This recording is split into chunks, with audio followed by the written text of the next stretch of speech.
Hey there, it's Gary Parrish. It's Wednesday, December 15, 2021. Welcome back to the CBS Sports Eye on College Basketball podcast, where we sometimes discuss camel fighting, dodo birds, and Leaky Black, who had a nice game Wednesday night. Perhaps we'll get to it. Matt Norlander is here with me. He's at home.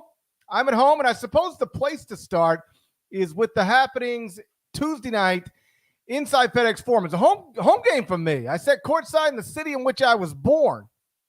The city in which Elvis Presley died, and watched Penny Hardaway's Memphis Tigers upset number 6 Alabama in front of a really nice crowd just off of Bill Street. Final score, Memphis 92, Alabama 78. The Tigers snapped a 4-game losing streak featuring losses to Iowa State, Georgia, Ole Miss, Murray State. They snapped this 4-game losing streak by blowing out an Alabama team that had just beaten the preseason number 1 team, Gonzaga, and the team picked to win Memphis's league.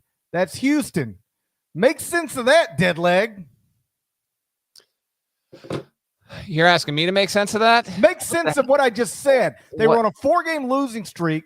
2 losses were to the teams picked last in the SEC and the Big 12. Another loss was to a team picked 3rd in the OVC, and they snapped their 4-game losing streak by beating a team that was ranked 6th in the country and had just beaten the preseason number 1, Gonzaga, and the team picked to win Memphis's league, Houston. Make sense of it, dead leg. It's almost as if predicting behavioral patterns of 17, 18, 19, and 20-year-olds in a group setting under athletic circumstances is really hard to do. Not for me. Not for me. It's not hard. Your record in the weekend picks might suggest otherwise there, but who needs facts, right? I don't need facts. That's correct. And you don't need sleep either by the looks of it. So you're looking. The last time I looked at the clock that I remember, 3:14 a.m. There we go. Nice. That's the last time I remember looking at it. Yeah. Alabama was out of sorts, man. Give credit to Memphis, and there's a few different ways we can go with this here, but certainly a humongous potential pivot point. Did you hear the audio from what Penny said to his team in the locker room after? Last time I remember looking at the clock was 3:14 a.m. and I don't believe I'd seen it at that point. You didn't hear what he said? Well, is there video or audio of him in the locker room? Yeah, I did not see that. No. Yeah, no. The podcast actually, we acquired this audio. I don't think anyone else has this here. So this is what Penny said to his team minutes after going into the locker room. People keep asking if I'm back, and I haven't really had an answer. But now, yeah, I'm thinking I'm back. Wow. I missed that. No one else has that, by the way. That is an Eye on College Basketball podcast exclusive. He's thinking they're back. Tigers look back as hell last night, and love that you were able to be in the building there. My takeaway is way more about Memphis than Alabama, but of course we can get to the Tide in a minute if you want. But I think the primary talking point off of this is, and you wrote a column about it, so we'll have you hit on those beats, but let's look at the minutes played in this one, okay? DeAndre Williams had 33 minutes. Landers Nolly was on the court for 36. Jalen Duren, 27. Alex Lomax, 30. Tyler Harris, 16 minutes. Lester Quinones, 27. And Imani Bates was on the floor for 15 minutes. Most of those in the first half. He had 7 points.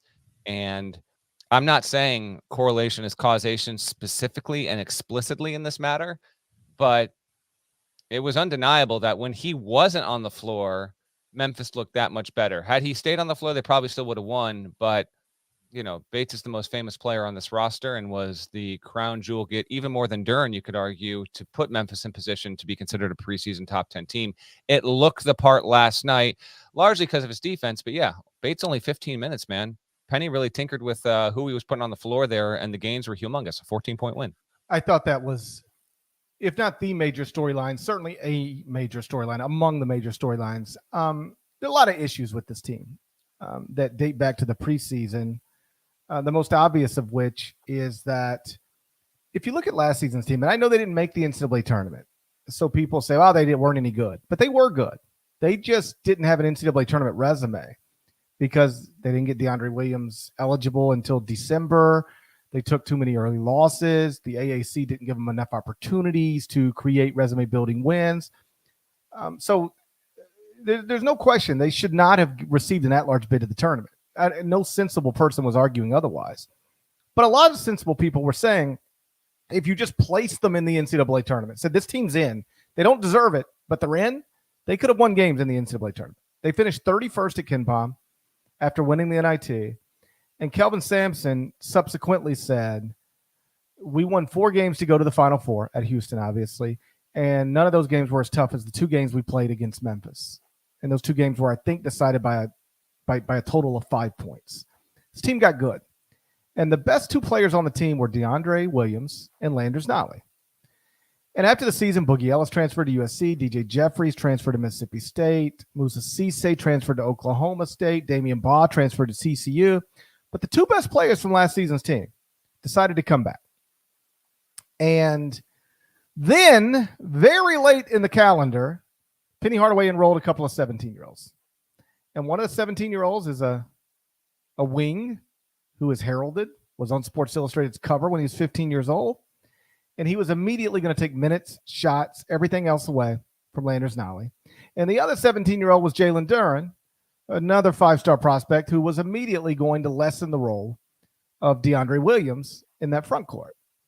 And Penny has subsequently said that he didn't anticipate it being as big of a problem as it became, but it became a big problem. And he touched on a lot of things. It wasn't just minutes played and shots and all that stuff, but on a very basic level, the attention that the 17-year-olds were getting.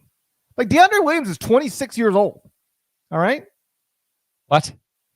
DeAndre Williams is 26 years old. Can't be true. He's older than Jalen Coleman Lands, who I believe is still 25. He's 26? I thought he was 25. Penny said last night he's 26 years old. Got a 26-year-old playing college basketball. Yes. So Penny explained like it was just jealousy stuff on some level as well.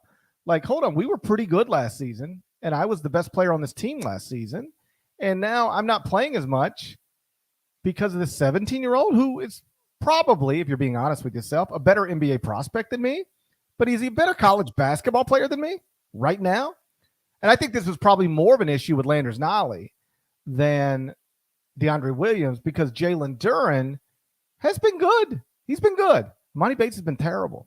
So if you're Landers Nolley, it's very easy to bang on the veterans, which is what Penny did early in the season, and say, you know, the reason we have these losses is because our veterans will not welcome our freshmen. They won't take them under the wing. Well, put yourself in Landers Nolley's shoe. You transfer to Memphis. You had a pretty good season last season. Shot a good percentage, important player on a team that got good. And then they enroll a 17-year-old who comes in, takes your minutes, takes your shots, and oh, by the way, is shooting 37.4% from the field and 31.1% from 3. Amani Bates might be great someday. He's not a good college basketball player right now. And this is among the things that made this season really unravel for Memphis. And so fast forward to last night, I thought it was interesting. You pointed out the minutes played. At some point last night, Penny decided, I don't care what I've promised anybody. I don't care who's in an NBA mock draft. I don't care who the scouts are here to see.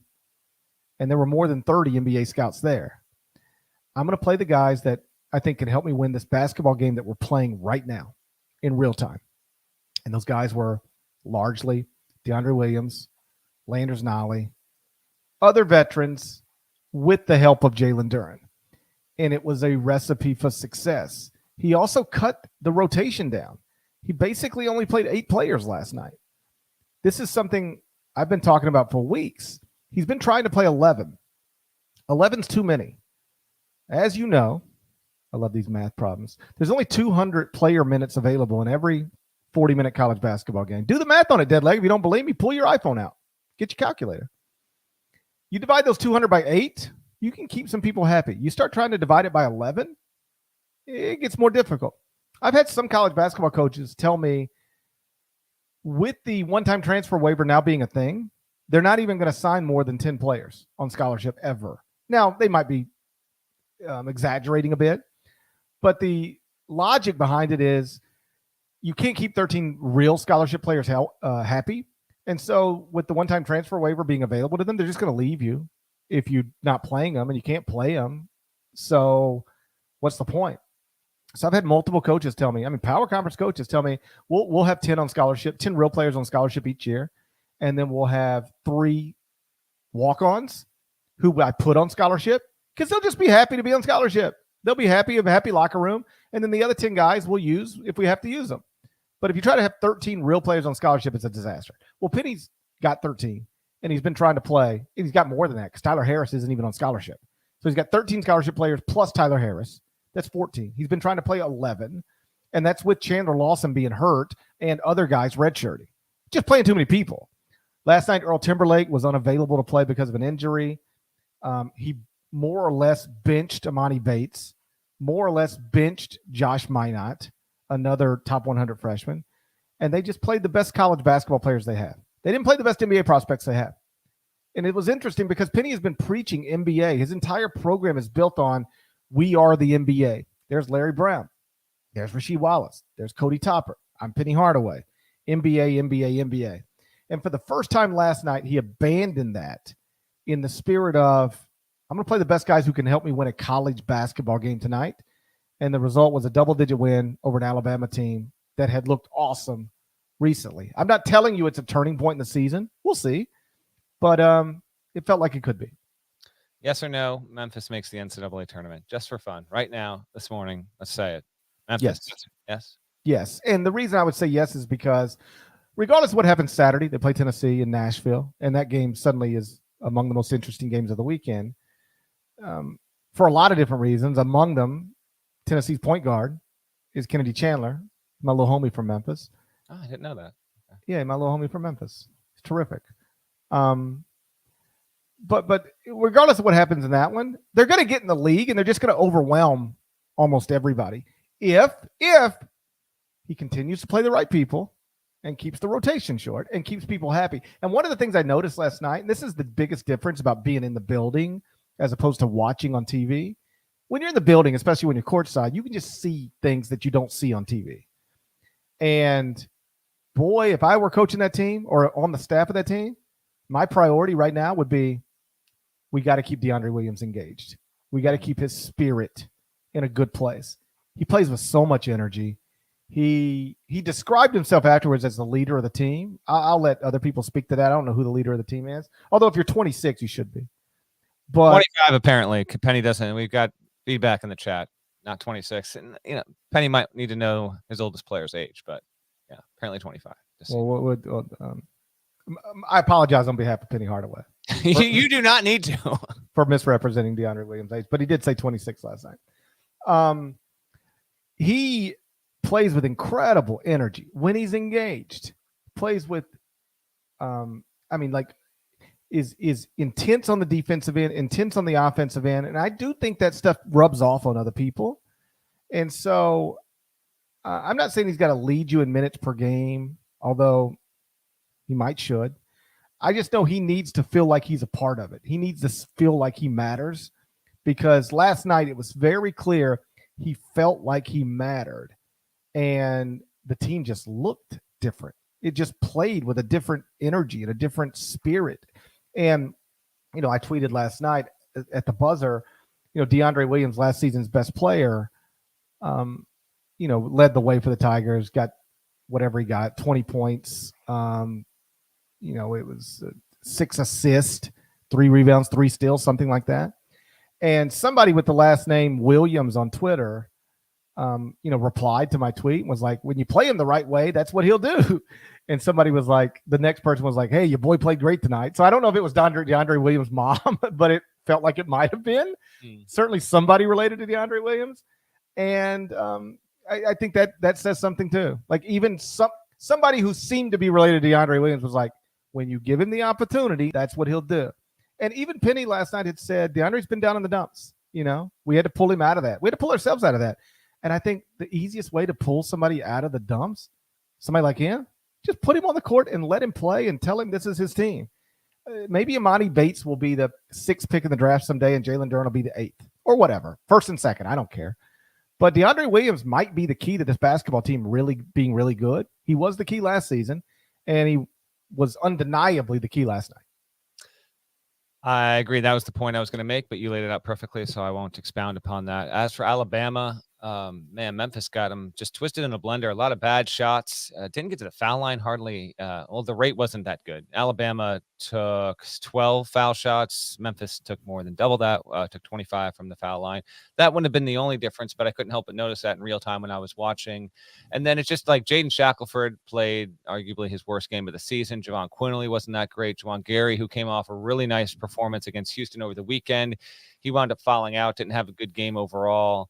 JD Davidson, he just had 8 points there. So credit to Memphis. It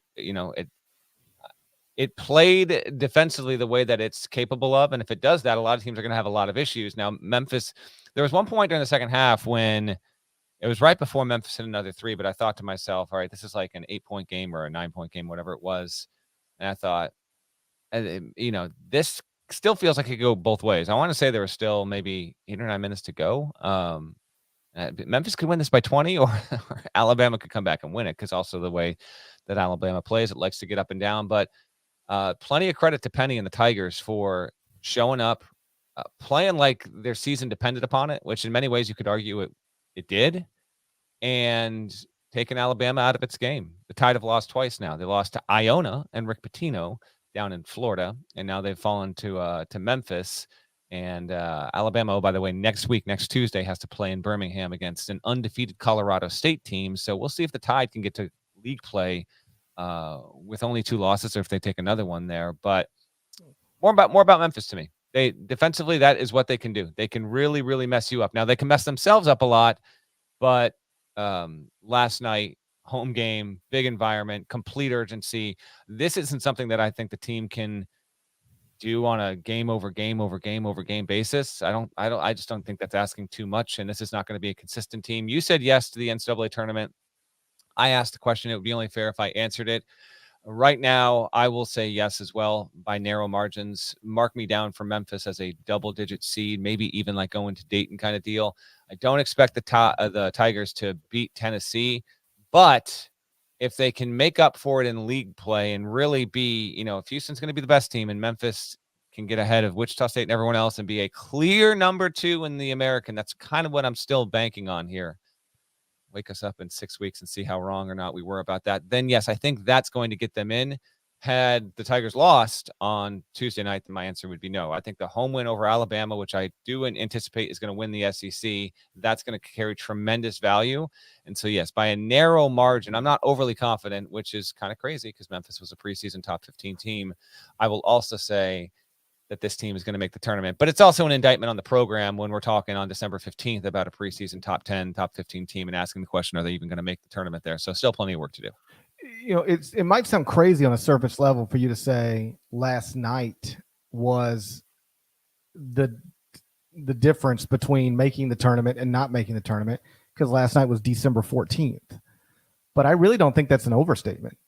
Like, if Memphis played in the ACC or the SEC, then I'd be like, whatever happened last night, they still got plenty of opportunities in front of them.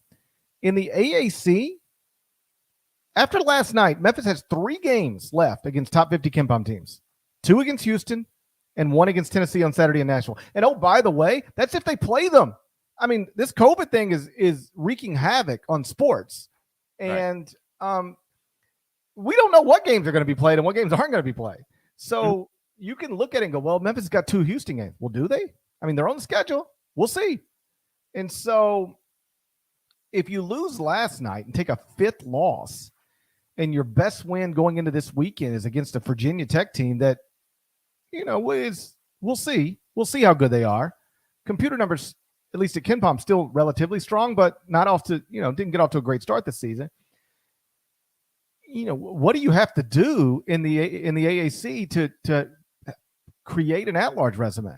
If you've already lost to Iowa State, Murray State, Georgia, Ole Miss, and if you would have lost to Alabama last night, is beating Tennessee and Houston once, is that good enough?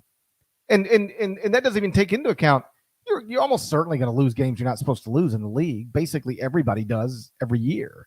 So you're going to lose a SMU game or a Wichita State game or a whatever game. The Memphis lost to Tulsa twice last season. So I really do think last night was a big deal in terms of setting themselves up to give themselves a chance to make the NCAA tournament. And if you were watching that game, it seemed pretty clear nearly from the jump that one team was desperate to not waste another resume building opportunity. And the other team looked to me like a team that understood we've already beat Gonzaga. We've already beat Houston. We've got an SEC schedule in front of us. Losing on the road in a hostile environment to a preseason top 15 long-term isn't going to be the biggest deal in the world. We're ranked 6th right now. If we lose this game, what are we going to be ranked next week? 10th? 11th? Mm-hmm. We're fine. One team was desperate, and the other team, I don't want to say wasn't, but certainly didn't play with the same type of urgency because they didn't have the same type of urgency. Alabama's fine. Nobody's debating whether Nate Oates deserves to be the coach at Alabama or whether the Crimson Tide are going to be in the NCAA tournament. But those are debates that people were having about Memphis this time yesterday. And Memphis came out and played like a team that we can't take another loss right now. And Alabama came out and played like a team that was playing against a team that decided that it can't take another loss right now. And so it was a possible turning point. Now we'll see what happens on Saturday against Tennessee. And what's wild is that in the span of a week, Memphis could go from a team in total disarray to, in theory, a team with wins over Alabama and Tennessee. And that'll probably do enough to get them to a place where they might be getting votes in Monday's AP poll, crazy as it might sound. Since we last recorded on Sunday night, Baylor has officially become the number 1 team in the AP poll. The Bears are the 4th number 1 team so far this season. It's only middle of December. We're going to talk about that next, but first, check this out. So since we last recorded on Sunday night, just before that incredible season finale of Succession, did you see that season finale of Succession? Did you dig it? I saw it. No spoilers. No spoilers. I'm going to spoil it. You don't need to spoil it. By the way, my mildly contrarian take is this season was okay. It was good. Wasn't as good as season 1 and 2. That's just me. That is just you. Yeah, and the seasons 1 and 2 were way better than season 3. But yeah, can't believe Roman and Jerry got married at the end. Okay, I want to spoil Succession for everybody. We got no spoilers in the comments asking here. I won't spoil. I understand the rules. I just was surprised that they went there with Roman and Jerry. You know, I knew there was some. Yeah. I knew there was some stuff going on there, but I didn't think they'd get married. I didn't think they would exchange nuptials at the end. You know. Mm-hmm. Baylor has become the number 1 team in the AP poll. 4th number 1 team so far this season, joining, of course, Gonzaga, Duke, and Purdue. Like I said, it's only December 15th. Here's a question for you, Deadleg. It's a trivia time without a clear answer. That doesn't seem like it works. Oh, it'll work. Does it? We'll see. How many different number 1 teams in the AP poll we're going to have before the season is over? Give me a number, and then I'll give you a number, and then we'll let somebody on Reddit keep track of it, and we'll check it later. We don't need Reddit when we've got the live chat here. I need Reddit. Okay. Apparently Reddit caused the Nebraska AD to put out a statement about Fred Hoiberg yesterday. That was weird, wasn't it? It was. We can if you're an athletic director, aren't you supposed to just ignore that? Yeah. I'll loop back to that at the end of the podcast real quick on it. But yeah, that apparently there was some other stuff, whatever. We love our live chat here. Casey Stolzman says, don't need Reddit when you got nada. Maybe, yeah. So we've had 4 teams ranked. How many teams total by the end of the season? Give me 6. Baylor's got a shot to hold this for a while here. So here's Baylor's upcoming resume. By the way, this segment is code for holy crap. This is the slowest week of the season, and there is no close second. Oh yeah, like if you want to be completely transparent, I have to plan this, and we needed 2 different ad breaks. Got to make money. You got to make money. Got to make money. They don't build this office for free, you know. That's right. Got to make money. They're not flying me to Las Vegas on Thursday for nothing. That's right. So I had to come up with at least 3 different topics to support the 2 different ad breaks. And here we go. Here we are. Here we are. So how many teams are going to occupy the number one ranking this season in college basketball? Because in all fairness, it's been a fun, relatively wild season so far. And we've had 4 different teams rotate to the top, and we've had, more than 25 ranked teams, 25 games between ranked teams losing to unranked opponents so far. So we've had no shortage of little bursts of chaos. Baylor's upcoming schedule, they play at Oregon Saturday. Oregon is 5-5 and just lost at the buzzer Sunday night after we podcasted against Stanford. The Ducks are a mess. So I guess nothing would surprise me, but Baylor should be able to win at Oregon. But if they don't, then we're going to have a new number one next week. After that, it's Alcorn State, Northwestern State, 2 W's. And then on New Year's Day, Baylor will play at Iowa State, which has the potential to be 2 undefeated teams. Iowa State only has 2 more games between now and then. If they can play them, Southeastern Louisiana and Chicago State, and then Iowa State gets a nice little 11-day break. And so, yeah, we could have on. It's about time we got a college basketball game that's going to overshadow the college football playoff on New Year's Day. The college football playoff will be played on New Year's Eve this year, GP. Son of a bitch. Really? Yeah, that's right. Good. That's good. Yes. So they got their whole reasons. Now, the Rose Bowl will still be played on New Year's Day as it always is. But yes, this year, the way it falls, and I think next year as well, the college football playoff is playing its games on New Year's Eve. I'm actually flying on New Year's Eve. I won't even be able to watch them. Good. That's what you get for playing your games on New Year's Eve. I mean, this is the stubbornness and arrogance of the college football industrial complex to think that you should be playing your biggest games, or your second biggest games, if you will, your third biggest games other than the title game, on New Year's Eve. When they first planned this, they were like, we're going to change people's habits on New Year's Eve. It's like, no, people want to watch fireworks and go to bars and, watch the ball drop. And, the whole deal. People don't want to watch football, you nerds. And then the Rose Bowl acting like it's so important it can't move. Like, shut up. You got to. It's just, like, get over yourself, Rose Bowl. I mean, you're pretty. I'm setting you. I enjoy you. I'm setting you. I enjoy you. You're beautiful to look at. But, like, get over yourself. Get out of the way of the playoff. Let's have the semifinals on New Year's Day. Stop trying to. I'm going to fly on New Year's. I'm going to fly on New Year's Eve every year now just to boycott this nonsense. Every year. This is going to be a personal protest. Yeah, personal protest. I'm flying on New Year's Eve every year just so I can get settled wherever I'm going to be in time to watch Baylor at Iowa State. It's the new hunger strike. Instead, you're gonna pay airfare to fly somewhere. Yes, first class. Okay. Yeah. Not sitting on 38B like an idiot. Where are you flying, by the way? Home. I'll be in New York. Okay. Yeah, for work, for studio stuff, and then my little guys are out of school, and so I'm taking my little guys and my wife with me, and we're staying. Actually, we're gonna stay for New Year's Eve. We're gonna stay for New Year's Eve in New York, and then we're gonna fly home on New Year's Day. So unfortunately, as I'm talking through this, what I realize is we're flying. Yeah, I don't know what we're doing. When is the college football playoff? On New Year's Eve. That's correct. I'm going to be in New York on that day. I can watch it in theory, but I'll probably be doing stuff with the family. And then on New Year's Day, I'll be flying, which means, oh no, I've planned this so incorrectly. It's possible I'll miss Baylor, Iowa State.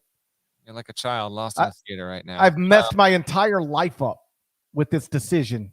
By the way, side note, and I'm going to answer your question, but as I'm looking at the calendar, we got a weird calendar this year with as it pertains to our podcast schedule. So Christmas Eve and New Year's Eve both fall on Fridays this year. We're going to do our listeners a solid. I think the plan will be to get those episodes out before, like, we're not doing a live show Christmas Eve, Friday morning, the 24th, and New Year's Eve at 10 a.m. maybe. I don't know. We'll figure it out. But just as an advanced heads up, we're helping you plan, okay? We will make sure that we get these episodes to you in a timely manner and one that is going to suit, or at least better suit, many listeners' schedules, because, the way the Fridays fell this year is it's a little funky. But yes, anyway, Baylor at Iowa State.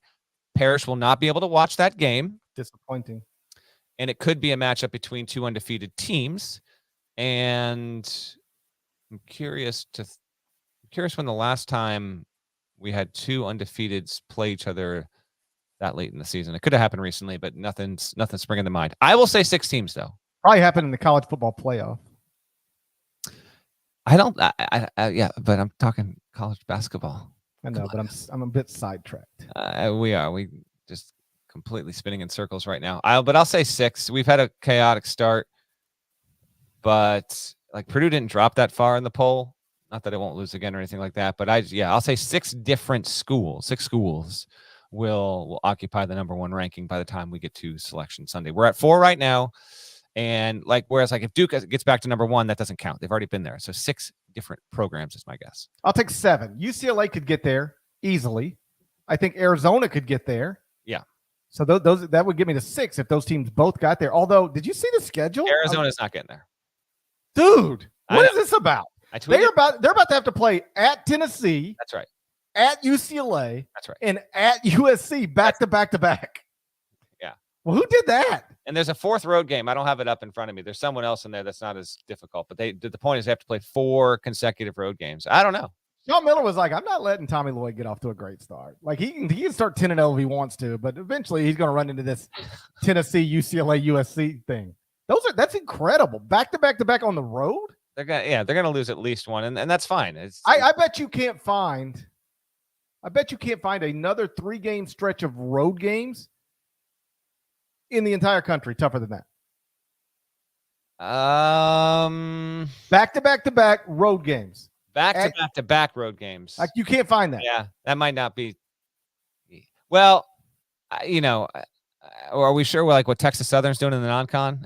Like some of those are sometimes absurd, but from a power conference team, probably unmatched there. So yeah, that's outrageous. So like you get through that, you deserve to be number 1. I'm not sure they're going to get through that. Kansas could get there. Kansas is projected as a favorite at KenPom in every game until February 26th. It will not win every game till February 26th, even though it is favored in that. Yeah. They don't have to play Dayton again or anything like that, do they? They don't have to play Dayton this year. They do have to play in the same MTE as Dayton again next year, though. It'll be the 3rd time in 4 years Dayton and Kansas have been in the same MTE, but they do not have to face Dayton again on the schedule, at least for the rest of this season. You know who else could get the number 1? USC. Yeah. Projected as a favorite at KenPom in every game until February 5th at Arizona. So I'm going to go wild. I'll take 7. You took 6. I'll go over. And so we got 4, and I'll say the next 3 in some order will be UCLA, Kansas, and USC. Okay. By the way, on the note of Kansas, before we pivot to whatever you want to get to next, Kansas and Indiana announced on Tuesday that they have scheduled a home and home that will start next year, 22 and 23 in Bloomington and in Fog Allen, which is awesome. These 2 schools, obviously 2 of like the 6 regarded blue bloods, but however you want to phrase it, 2 of the 6 to 8 most important programs in the history of the sport, they have not had a home and home situation since 1994. So I think it's wonderful. College basketball getting, there are 10 to 12 programs in men's college basketball that truly matter, resonate nationally. Indiana and Kansas are 2 of those, so 2 such programs. So anytime we can get those schools, again, playing in hostile environments, it's terrific. So I'm glad to see that. If you told Indiana fans, hey, later today, we're going to announce we're going to have a home and home with the University of Kansas, not Kentucky. And Indiana fans want that Kentucky home and home to return. Christian Wofford killed that one forever. And then John Calipari subsequently killed it for as long as he's the coach there. Kansas is a wonderful substitute for that. So that's great to see there. And I texted with Bill Self on Tuesday because behind the scenes, Kansas and Gonzaga had been trying to make a home and home work. I detail this in Wednesday's court report at the bottom. Kansas and Gonzaga have been trying, but it just that seems like that is now at least a couple years off in terms of Kansas going to the Kennel and the Zags going to Fog Allen. But it's a fine substitute to get Indiana in there because remember, Kansas, they already have to play in that SEC Big 12 challenge at the end of January. They play in the Big 12 Big East deal, which we learned is even a thing 4 episodes ago. Couldn't believe that. Texas was at Seton Hall. That's correct. Kansas always plays in the Champions Classic. It always goes to an MTE. So anyway, the point is Kansas has 1 spot, maybe 2 spots on the schedule to really get a big school in because then it wants 3 or 4 bye games. And so that will be Indiana going forward. That will be again next year and the year after, Kansas and Indiana home and homes. So that's a pretty cool deal. I love it. I was recently texting with a prominent a coach at a prominent school, and he was picking my brain about neutral courts, home and homes. What do you like? What's the benefit of this or that? And I was just like, listen, do what you obviously do what you want to do, and you will.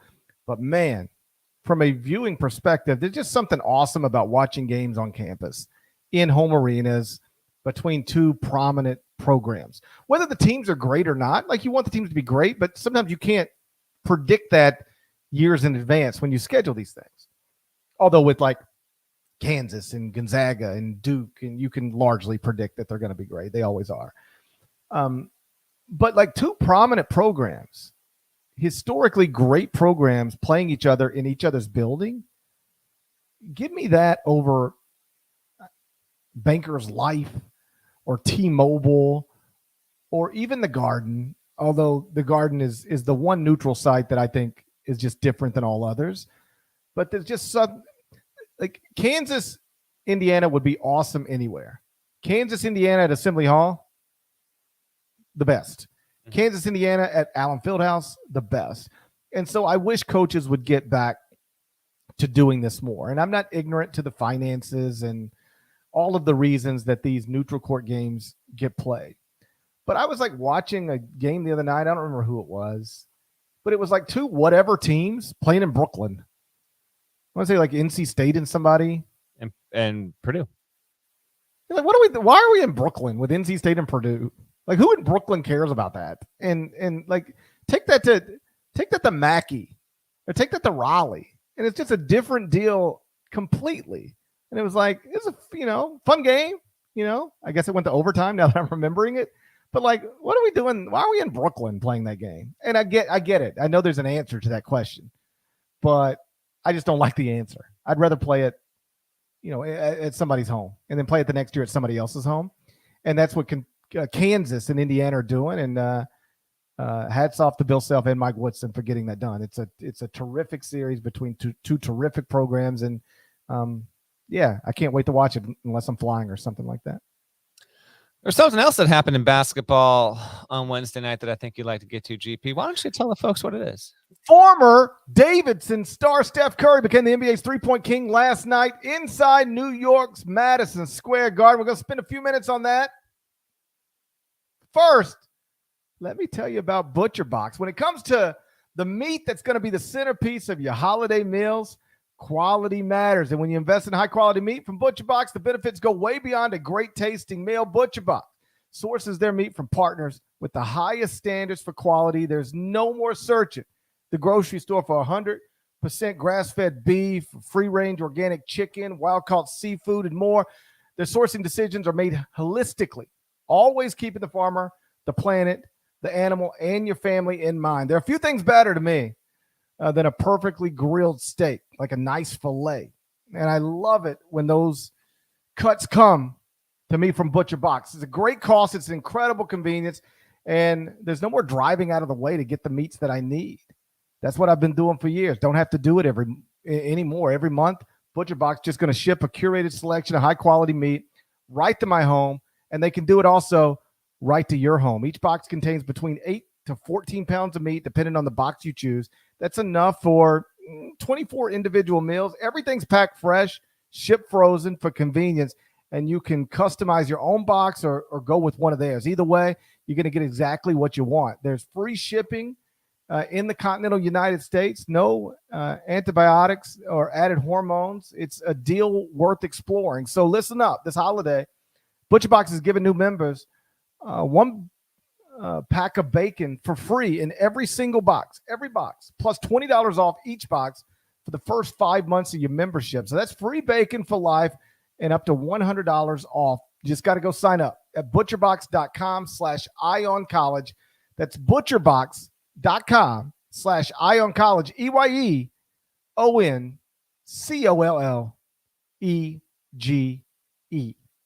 So former Davidson star Steph Curry became the NBA's three-point king last night inside New York's Madison Square Garden. He plays for the Warriors now.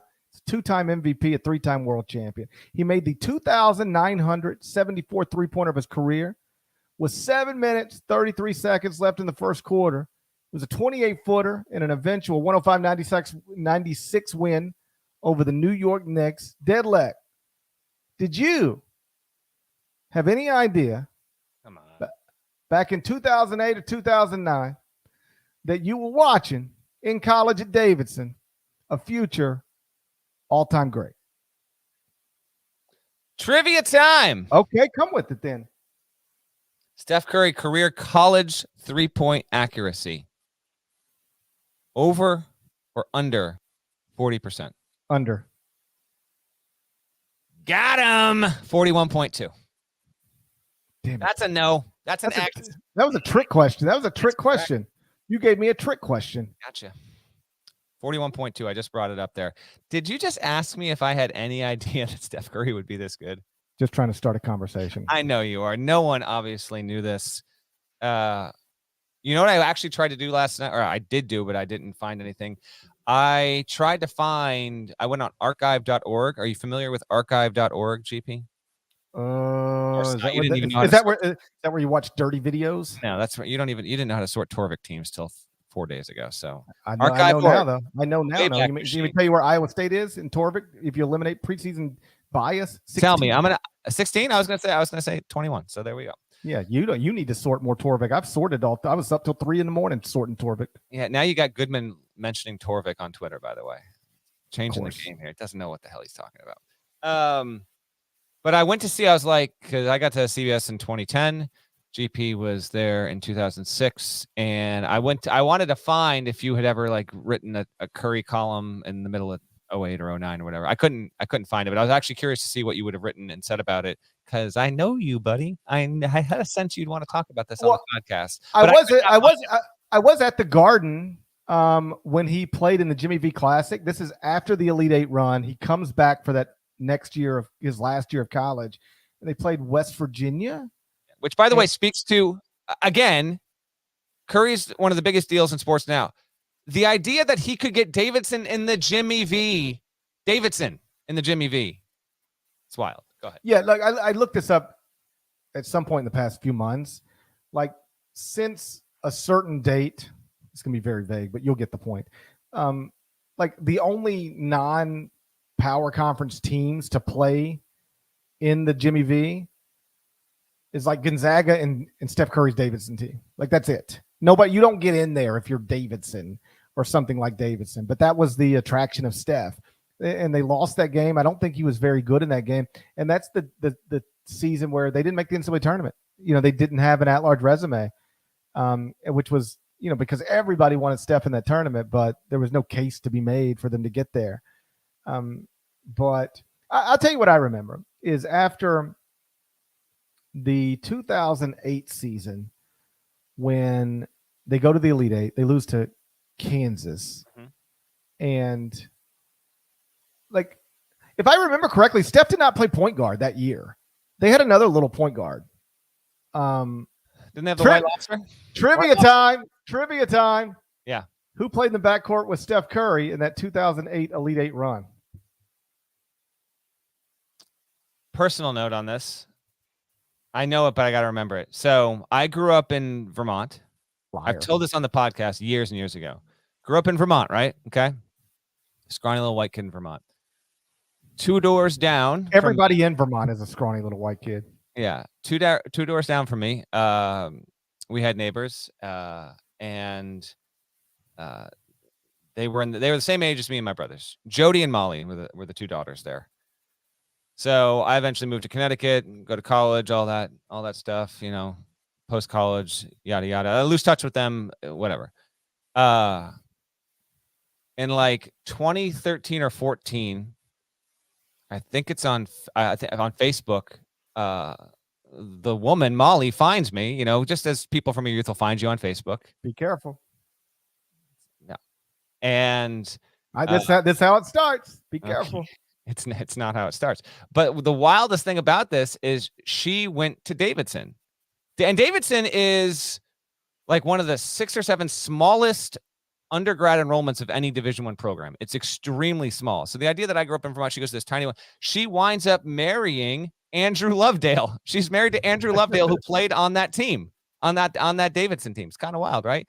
And she had to marry somebody. Might as well be I Andrew know, Lovedale. but it's just I went on to cover college. I was covering college basketball at the time and all that stuff. And so you still Facebooking with Andrew Lovedale's wife? Tell us that story. Listen. She found me. They are in a wonderful marriage, and I can report the Lovedales are still in contact, and Steph Curry's still quite friendly with a lot of his former teammates there.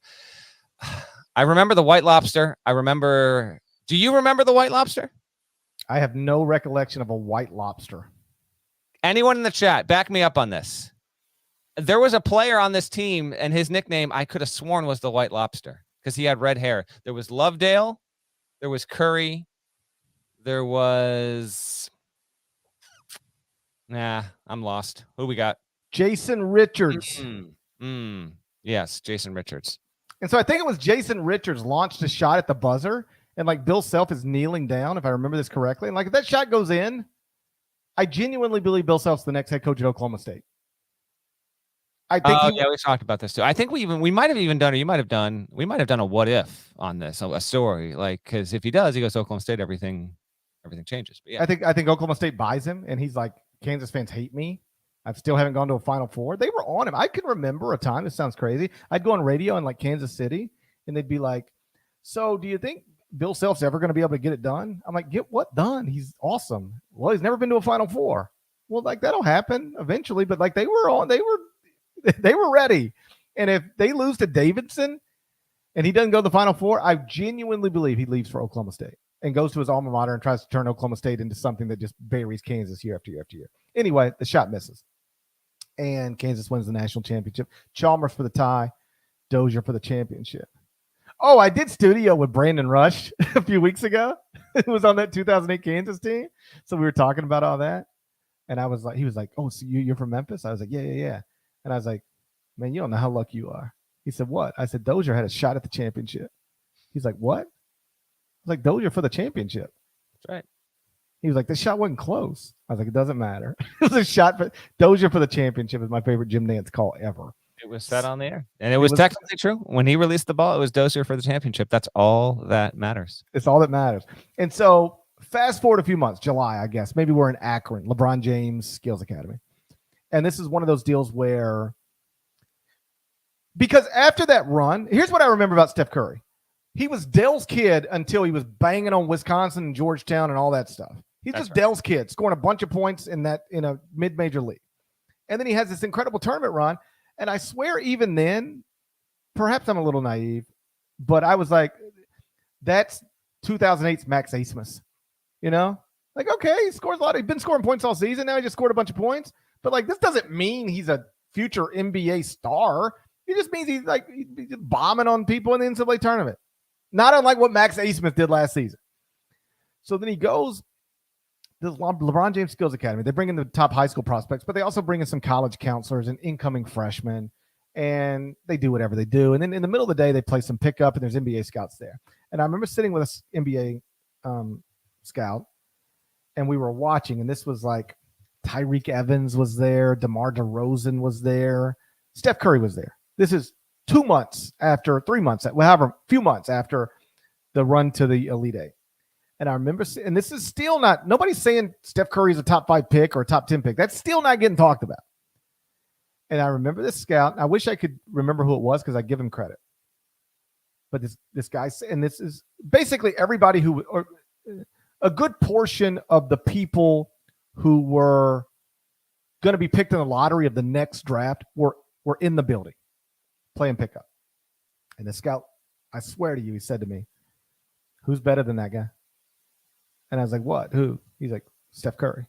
I think even then he was still Stephen Curry. He was Stephen. Yeah, he was definitely still Stephen, yes. And I said, "You like, what do you mean?" He's like, "Nobody here is better than him." I was like, "Tyreek Evans, DeMar." He said, "Nobody's better than that guy. That's not just a mid-major player who can be a great college player. That's somebody who's going to be really good in the NBA. There's nobody in this gym better than him right now." And then, of course, he goes, plays another year at Davidson. They missed the tournament. He ends up being the 7th pick in the draft, 1 pick ahead of the Knicks, who took Jordan Hill, who hasn't played in the NBA in 4 years. And I would have taken the over on that, but yeah, okay. The rest, as they say, is history. But like you think of, I just thought it was interesting that even after that incredible run through the tournament, it wasn't clear to anybody, except maybe this one scout I was sitting with, that Steph Curry was special. It was clear that he could shoot. It was clear that he was a player's son. It was clear that he could score. It wasn't clear to most people that he was special. And then he got in the NBA, and it wasn't immediately clear that he was special. But seems pretty clear now. Yeah. He set the record for three-pointers last night with Pete Davidson courtside, which is a disaster, by the way. Guess who's dating Aisha Curry by summer 2022? You're calling this one. Yeah, it's over for Steph. You can't put your wife in the same building as Pete Davidson. Kanye did that once. You see what happened to him? You can't put your wife in the same building as Steph Curry as Pete Davidson. That's a mistake. Steph Curry? Well, maybe not Steph Curry either. I don't know how that works Maybe exactly. I do 100% know you can't put your wife in the same building as Pete Davidson. Like, I would have gone into health and safety protocols last night if I was Steph. Once I saw Pete Davidson courtside, I'd have snorted COVID, put myself in health and safety protocols. You can't put your wife in the same building as Pete Davidson. That's over for you. Ticking time bomb. From his Davidson bio, full name is Bryant Andrew Barr, nickname the White Lobster. That's right. Bryant Barr. I only remember the White Lotus. I have not yet watched the White Lotus. That'll be after the season. It's a really good show. Just didn't end so well. Just kind of fell flat. All right, maybe I won't watch it. Anyway, yeah, the Steph Curry experience in college predates me getting to CBS. That was back when I ran collegehoopsjournal.com, and Steph Curry was someone who would certainly, that was when like I just knew every stat about when people were coming to my site and reading it and all that stuff. Because I would do that in addition to being a sports editor in Connecticut at two weekly newspapers, and so I would kind of split my time because I had an amazing boss at the time, and so I would see like Steph Curry. You wrote about Steph Curry, people wanted to. He was a sensation. Now a lot of that, I must be thinking after the tournament run and all that, because that tournament run was a ton of fun and really one of the more memorable ones that did not include a Final Four appearance there. But yeah, they came really close, and I want to say that Elite Eight, wasn't it in like San Antonio or something? Or it was in a dome, wasn't it? It was in a weird. I remember it being in a huge kind of arena kind of deal and whatever when they played Kansas there. But no, I did not see Curry being remotely this good. I thought he'd be good. I didn't think, but yeah, he had ankle issues early. Like now he's come to define a franchise, man. Like it's completely wild, and he's already made more threes than anyone, and he's got minimally 6 more seasons. I mean, he's going to just, I don't know if the record will be untouchable because no one can really say like Trey Young might touch it someday. Exactly. Right. So with the way it's going, I mean, who knows, but he is, this feels a little bit like, passing yard records or anything where the game's just played differently. Yeah. Like, going forward, there's so many 3-pointers taken in every game. And like Steve Kerr made this point Tuesday night. He said tonight in this game, Knicks Warriors, there was like 81 3-pointers taken. There might've been something around there. And he was like, that's Steph Curry. Steph Curry changed the way we play basketball. He changed the way you say he became, this thing of this iconic figure in this franchise. I think he's more than that. I think he goes down in history as somebody who changed the sport that he plays. Yes. Like Wilt Chamberlain, like Babe Ruth. It's wild to think about, but he changed the way basketball is played. The people do not play basketball anymore the way they used to play basketball, and it is largely because of Steph Curry, which is wild. Yeah, and I love the fact that it happened from a player out of Davidson. I don't know. I think that's completely awesome. Damian Lillard could ultimately go down as a top 5 shooter, certainly one of the best long distance shooters. He's a 4-year player out of Weber State. I love that basketball allows for those kind of things to happen there. By the way, kind of wrap it up and tie it to the college stuff. Everyone talks about the 2008 Elite Eight run, which they should. Davidson made it Steph Curry's freshman season as well. They were a 13 seed, so they were a high-end mid-major out of the SoCon. And remember, it's because of Steph Curry that Davidson's even in the A-10 now. He propelled that program to new heights. And then, although it happened afterward, I think you can easily make the case that if Steph Curry never plays at Davidson, like Davidson's not in the A-10 now. But since then, McKillop, who was in the building, Bob McKillop, his coach, was in the building at MSG on Tuesday night, because the way this it was actually fortuitous for him. They're in the midst of a long break because of finals, so he was able to scoot up. He's from New York, by the way. McKillop is. He still has that accent if you ever talk to him. Davidson's made the tournament 4 times since, but Davidson has yet to win an NCAA tournament game since Curry got them to the Elite Eight in 2008. As we sit right now, Bob McKillop's Davidson Wildcats are 7-2 overall, and they have a home game against Radford on Saturday. Won't quite have the fanfare as what we saw in Manhattan on Tuesday night. Well, first off, Bob McKillop, awesome. Love Bob McKillop. And you mentioned how small of an enrollment Davidson has. Do you know this? I didn't know this until Bob told me. We were talking Peach Jam, I guess it was. I know what you're about to say. Say it and see. Davidson doesn't have a grad school. Isn't that wild? So I was like, man, I'm happy for Kellen Grady that he's gonna get to play at Kentucky, but like I hate that for you because I know how much time you put in, and I know that must be a gut punch on some level. He's like, no, Kellen couldn't stay with us. Yeah. I was like, what do you mean? He's like, we don't have a grad school. That's a real disadvantage. Yep. Like you can't keep Kellen Grady because he's got nowhere to go because he has nothing to enroll in. Davidson has never had a grad transfer. That's going to be a fact for a while, it seems like. Yeah. Crazy, but true. Yeah, I know. So he had to go. there was nothing left for him. They didn't have room for him. So, but yeah, there we go. Let me do that butcher box read one more time. Someone asked if there was camel meat that was involved in the butcher box. Ooh, I didn't see that on the menu. I didn't see that either. I'll check. I've got a contact. I'll send an email. I'll check, but I'd be surprised. Shouts to Devin. What? I was trying to shout Devin Downey out. Before you shout. God damn. All right. Parrish is flying to Vegas on Thursday. He's going to CBS Sports Classic. So here's the heads up. If you are watching this video, man. If you think I look tired this morning, woo boy. Just wait.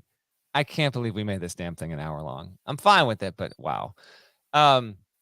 If you are watching the video right now in real time, thank you to our live listeners. We appreciate you. I see we are really getting some regulars there, so that's awesome.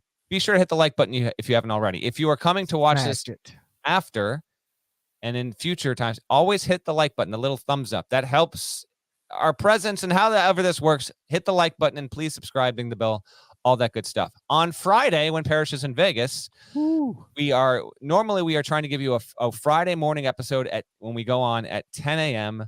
or at 10:02 because Parrish has to fix his headphones.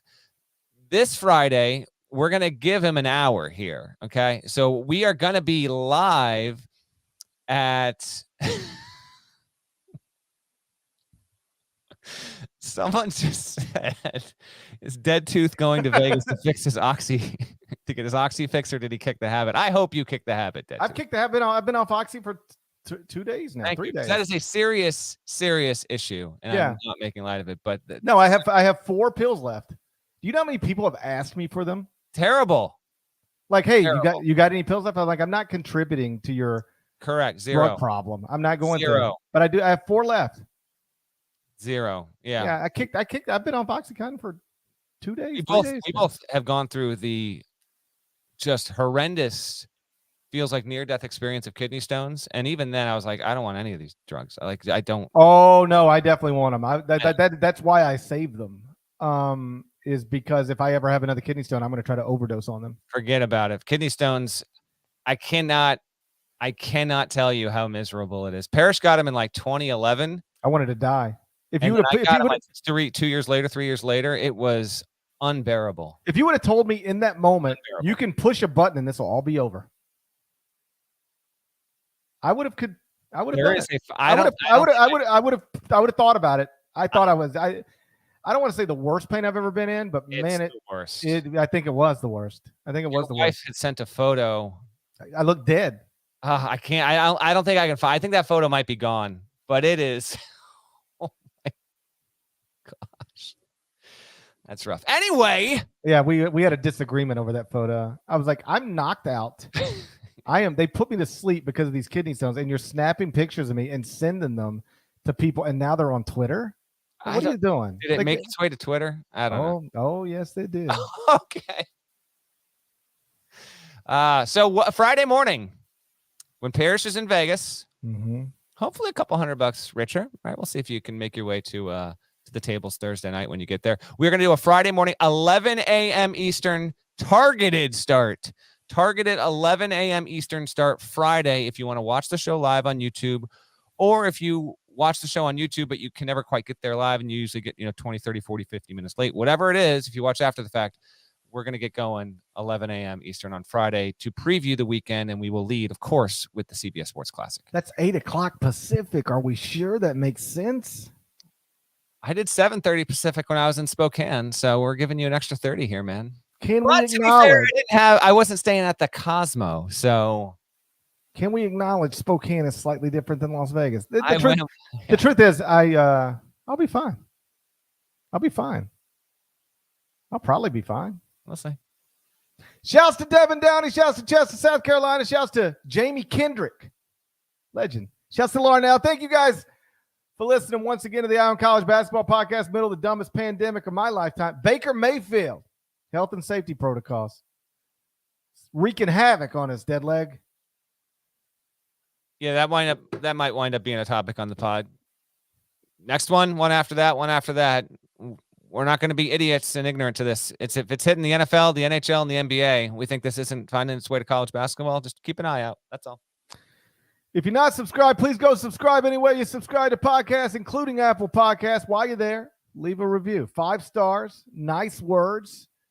If you've ever had sex before you were married, please, we need a 5-star review from you. There's more of us than there are of them. Let's make that known. And if you're not subscribed to the YouTube channel, please do that. Just type Eye on College Basketball into the search engine at YouTube. Hit that bell button so you'll get alerts when the new video drops. And my favorite rivalry in all of sports is Gary Parrish versus the YouTube algorithm. And smash the like button. That's important, they tell me. You have consent. Brandon Davies would do it. He'd risk a whole basketball season. Smash it. What would Brandon Davies do to that like button, dead leg? Pretty good rhythm. Pretty good rhythm you got there. We'll talk to you again on Friday morning. Till then, take care.